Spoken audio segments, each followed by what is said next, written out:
Yeah, square up Casper. Yeah. Woo. I got the keys, I got the land. The deed was resting in my hand. The lawyer yelled, "Good luck, my friend." Then burned rubber around the bend.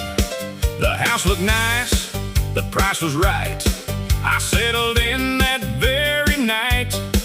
But from the hall came a ghostly chill, and a voice said, "Boy, I'm gonna get you killed." Well, that seemed unnecessarily hostile. Woo-hoo! The first whole week was nice and quiet. I thought that lawyer caused a riot. Then blood came pouring from the kitchen sink and ruined every dish I owned, I think. Then something started moaning late at night. I grabbed my boots and flipped on the light. I said, "I've had enough, it's time to fight." Threw a left, threw a right, and punched out the light. Turns out you can't uppercut fog. Nobody tells you these things. Square up, Casper, come and get some. You picked the wrong house to go haunting, son. I ain't got a proton pack strapped to my back, but I've watched enough TV to plan an attack. You can rattle those chains and make blood drip, but keep your dead hands off my barbecue chips. I paid for this house, every nail and rafter, so square up, Casper. Let's see who's laughing after.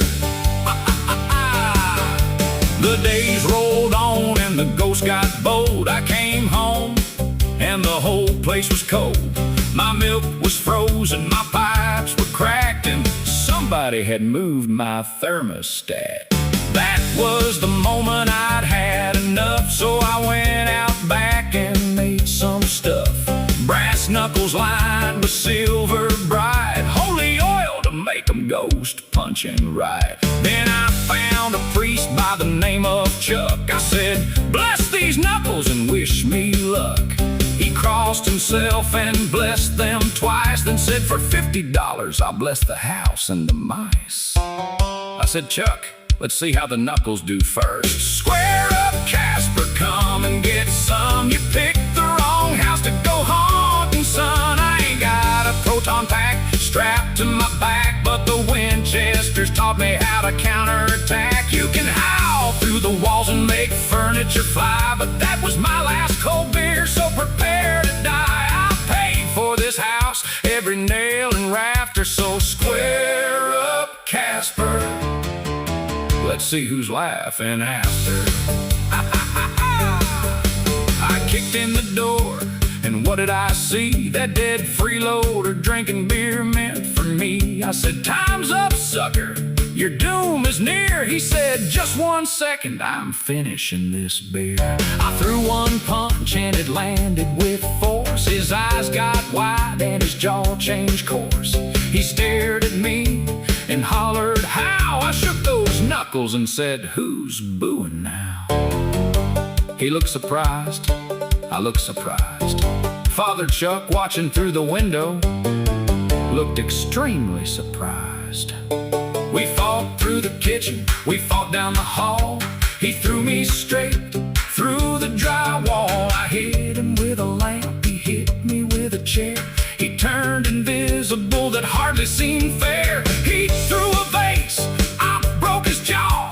He called his mother, she came through the wall. By sunrise, we were battered and sore, sitting side by side on the living room floor. The windows were shattered, the plumbing was gone.